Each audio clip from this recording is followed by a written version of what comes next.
Le 5 février 2026, OpenAI a publié une phrase dans sa documentation technique qui aurait dû faire la une de tous les journaux du monde. La voici, je vais citer. ChatGPT 5.3 Codex est notre premier modèle qui a joué un rôle déterminant dans sa propre création, fin de citation. Autrement dit, l'intelligence artificielle a commencé à se construire elle-même. Ce n'est pas de la science-fiction, ce n'est pas une prédiction pour 2030, c'est un fait. C'est arrivé il y a 8 jours. Et les implications de cette phrase sont si profondes qu'elles divisent même les experts les plus chevronnés du secteur de l'IA. Ce qui se passe en ce moment dans le monde de l'IA est sans doute l'accélération technologique la plus brutale de l'histoire moderne.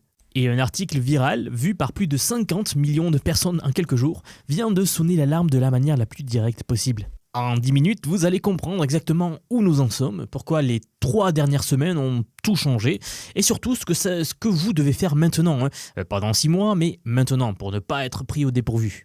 Au passage, si vous aimez mes vidéos, vous aimerez forcément ma nouvelle chaîne Vision Science, alors abonnez-vous aux deux. Je propose aussi une newsletter où je vous envoie un résumé clair de l'actu de lundi à vendredi, et pour les analyses en temps réel, rejoignez-moi sur x.com. Tous les liens sont en description. Alors, ceci étant dit, commençons par les faits bruts. Et pour ça, il faut d'abord comprendre comment on mesure la puissance d'une IA aujourd'hui. Il existe une organisation indépendante qui s'appelle le METR. Leur mission est assez simple, mais elle est essentielle. Mesurer la durée des tâches réelles que l'IA peut accomplir de manière autonome, donc sans intervention humaine du tout. Vous lui donnez un travail, elle part le faire toute seule, et le METR mesure combien de temps elle tient avant de produire un résultat utilisable. Il y a 1 an, cette durée était d'environ 10 minutes. L'IA pouvait accomplir des petites tâches rapides, corriger un bug simple, répondre à une question technique. Puis cette durée est passée à 1 heure, puis ensuite à plusieurs heures. Le dernier modèle, mesuré avant la vague de février, pouvait accomplir avec succès des tâches qui prendraient près de 5 heures à un expert humain. Et cette capacité double tous les 7 mois environ. Certaines données récentes suggèrent même une accélération à 4 mois. Quand vous mettez ça sur un graphique, ce n'est plus une courbe, c'est un mur vertical. Et les modèles de février, donc ChatGPT 5.3 Codex ainsi que Opus 4.6, dont on a parlé récemment, ne sont même pas encore sur ce graphique. Alors oui, ce détail peut vous paraître anodin, mais attention, il ne l'est pas du tout. Ce qu'il s'est passé le 5 février est sans précédent. Anthropic et OpenAI, les 2 plus grands laboratoires d'IA au monde, ont lancé leurs modèles les plus puissants à 15 minutes d'intervalle le même jour. Une coïncidence stratégique qui dit tout de l'intensité de la course actuelle. Ce qui compte, ce n'est pas la rivalité commerciale, c'est ce que ces modèles sont capables de faire ou pas. Prenons d'abord Anthropic. Un chercheur de leur équipe a lancé 16 IA en parallèle, donc 16 agents IA Cloud Opus 4.6, chacun dans son propre conteneur isolé. Leur mission était simple, écrire un compilateur complet en Rust, en partant de zéro, capable de compiler le noyau Linux. 16 agents autonomes, donc aucune supervision humaine active, qui se coordonnaient entre eux via un système de partage de code. Résultat, accrochez-vous, c'est 100 000 lignes de code produites en 2 semaines pour un coût de 20 000 $ en API. Et le plus fou, c'est que le compilateur fonctionne. Il compile Linux 6.9 sur 3 architectures différentes. Il passe la grande majorité des tests de compilation standard. La qualité du code n'est pas parfaite, l'optimisation est inférieure à ce qu'un compilateur mature produirait. Mais le fait qu'un système autonome ait pu architecturer, coder, tester, débugger un projet de cette complexité sans humain aux commandes, c'est clairement un changement de paradigme. Et ce n'est pas un cas isolé. En janvier, le PDG de Cursor, Michael Truel, a fait tourner ChatGPT 5.2 sans interruption pendant 1 semaine entière. Le résultat, c'était le suivant. Un navigateur web complet, capable d'afficher de vraies pages web, avec son propre moteur d'affichage, son interpréteur de code et tout ce qu'il faut pour lire du HTML, du CSS, les langages qui structurent le web, quoi. Plus de 3 millions de lignes de code. Le navigateur fonctionne plus ou moins, pour reprendre ses propres termes, et reste très loin de Chrome ou Safari ou Firefox. Mais 3 millions de lignes de code en 7 jours. Sans intervention humaine pour un projet qui mobiliserait normalement une équipe entière pendant des années. Donc cela nous donne un peu le vertige. Mais tout ça, c'est encore la partie rassurante de l'histoire. Revenons à cette phrase qu'a lâchée OpenAI. Je cite GPT 5.3 Codex, c'est notre premier modèle qui a joué un rôle déterminant dans sa propre création. Fin de citation. Concrètement, les équipes d'OpenAI ont utilisé les versions préliminaires du modèle pour débugger son propre entraînement, donc gérer son propre déploiement, analyser ses propres résultats de test. Le modèle d'IA a accéléré sa propre naissance. En théorie de la sécurité IA, on appelle ça l'auto-amélioration récursive. Pendant des années, c'était un concept théorique, un scénario envisagé pour la fin de la décennie. Mais c'est maintenant une réalité de production. Alex Embiricos, qui dirige la division produit de l'équipe Codex, a déclaré à NBC News que la vitesse de progrès en matière de capacité de codage était complètement folle et que la vélocité de ces derniers mois avait été super élevée. Les chercheurs d'OpenAI, d'après ce qui nous a été revenu, utilisent eux-mêmes Codex au quotidien pour surveiller et analyser leur propre cycle d'entraînement. Alors, oui, la suite va vous faire comprendre pourquoi c'est crucial en fait. Parce que si un modèle peut améliorer le processus qui le crée, alors chaque nouvelle version arrive plus vite que la précédente. C'est exactement ce que l'on observe, le rythme entre les versions majeures se compresse. Et chaque version est significativement meilleure. Le saut par exemple entre Claude Opus 4.5 et 4.6 n'est pas linéaire. Les ingénieurs qui utilisent ces outils au quotidien décrivent ce saut comme le plus important qu'ils aient jamais observé pour une seule mise à jour du modèle. Alors, personnellement, j'ai également noté une amélioration assez conséquente. Franchement, si vous utilisez Claude aujourd'hui, utilisez le 4.6 quand vous le pouvez. C'est dans ce contexte qu'un article a explosé sur internet cette semaine. Matt Schumer, le PDG de la startup IA Hyperwrite, a publié un texte intitulé « Something big is happening ». Quelque chose de gros est en train d'arriver. Plus de 50 millions de vues. Repris par Fortune, NBC, ainsi que des dizaines de médias internationaux. Le texte est devenu viral parce qu'il dit tout haut ce que les gens à l'intérieur de l'industrie de l'IA murmurent depuis des semaines entre eux. Et que nous, ici sur Vision IA, si vous suivez la chaîne, vous savez de quoi on parle, donc n'hésitez pas à vous abonner pour être au courant de tout ce qui se passe dans le domaine de l'IA. Schumer compare le moment actuel à février 2020. Vous vous en souvenez bien sûr. Quelques personnes parlaient d'un virus qui circulait à l'étranger. 3 semaines plus tard, le monde avait basculé. Selon lui, nous sommes dans cette phase exacte avec l'IA, celle où la majorité des gens pensent que c'est exagéré, juste avant qu'en fait tout change. Son témoignage personnel est assez frappant. Schumer écrit qu'il décrit désormais ce qu'il veut en langage courant, qu'il quitte son ordinateur pendant 4 heures et qu'il revient trouver le travail terminé. Non pas une ébauche, le produit fini. Mieux fait qu'il ne l'aurait fait lui-même, sans correction nécessaire. Il y a quelques mois encore, il guidait l'IA pas à pas, bien sûr, comme tout le monde. Aujourd'hui, il donne un objectif, puis il s'en va, et l'IA elle fait tout. Sa phrase la plus percutante dans cet article, c'est le suivant. « Je ne suis plus nécessaire pour le travail technique de mon propre métier ».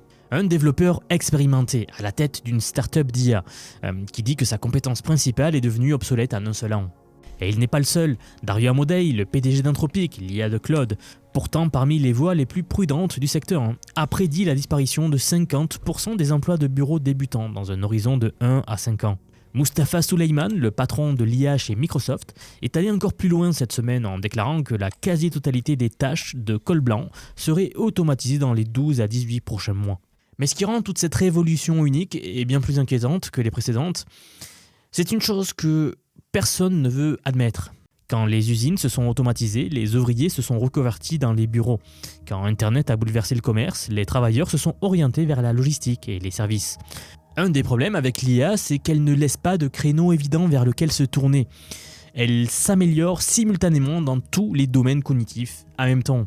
Le droit, la rédaction, l'analyse financière, l'ingénierie logicielle, l'analyse médicale, le marketing, tout cela est déjà touché ou sur le point de l'être. Et pourtant, la grande majorité des entreprises n'a pas encore pris la mesure des choses. Selon le rapport McKinsey de 2025, seulement 7% des entreprises ont véritablement intégré l'IA dans leur organisation.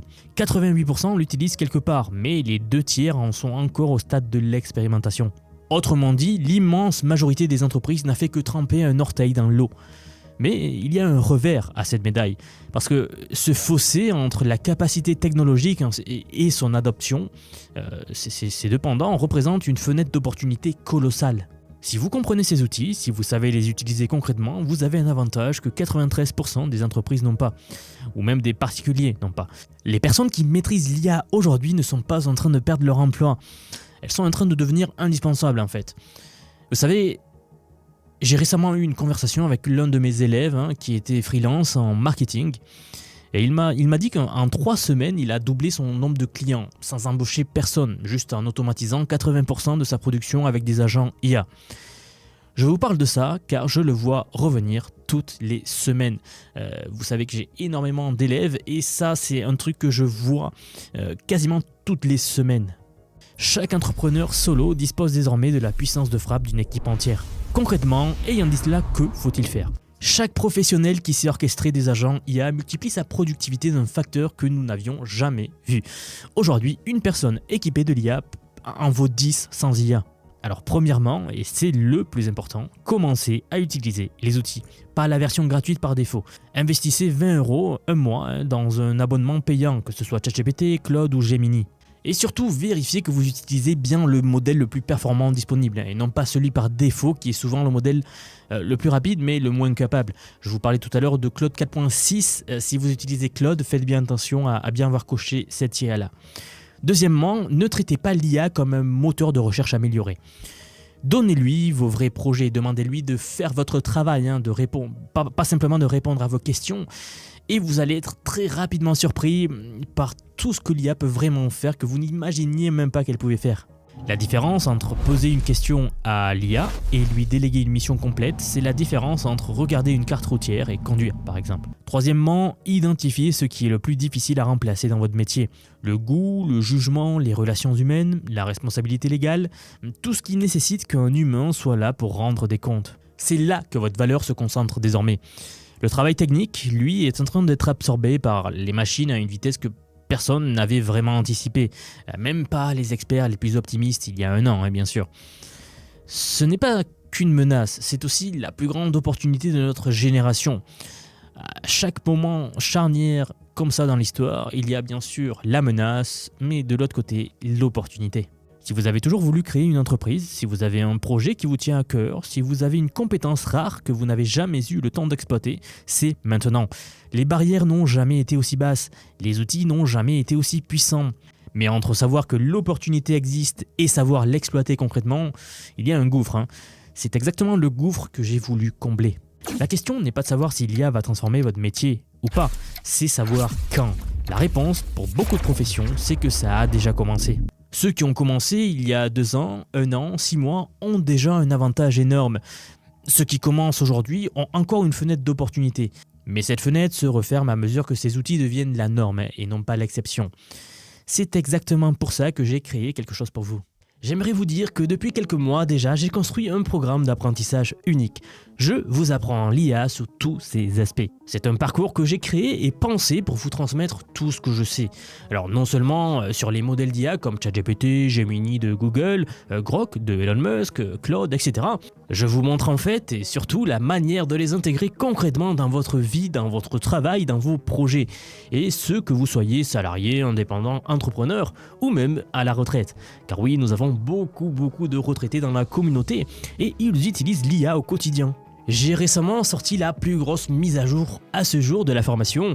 Ça fait un petit moment que j'en parlais, mais ça y est, elle est là, elle est en ligne. C'est un module entièrement dédié à l'automatisation par IA, donc en utilisant N8N. Autrement dit, la création d'agents IA, donc des espèces de salariés virtuels qui vont travailler pour vous et tout faire pour vous. En somme, vous faire gagner des heures et des heures et des heures. Vous êtes déjà plus de 6 à 7 000 à avoir rejoint ce programme, donc merci pour tout ce soutien. Et enfin, sachez qu'il n'y a pas besoin d'être développeur, pas besoin d'avoir un profil technique. Je vous prends par la main et pas à pas, avec des leçons vidéo claires, des cas concrets pratiques, on voit tout ce qui touche à l'IA. Dernier point, mais pas des moindres bien sûr, si vous nous rejoignez aujourd'hui, vous aurez accès à toutes les évolutions du futur. Sans surcoût, accès illimité à vie à tout ce que je veux vous apprendre. Donc aujourd'hui, c'est un paiement unique, ce n'est pas un paiement mensuel, c'est juste un paiement unique et vous aurez accès à vie à toutes les mises à jour que je vais faire en permanence et que je fais en ce moment même d'ailleurs. Donc si cela vous intéresse, vous avez les liens en dessous de la vidéo, donc soit en description, soit en commentaire épinglé pour nous rejoindre. Dans tous les cas, moi je serai très heureux de vous accueillir dans le programme Vision IA. Si vous êtes encore là, merci d'avoir regardé cette vidéo jusqu'au bout et je vous dis à très vite pour la prochaine vidéo, à bientôt.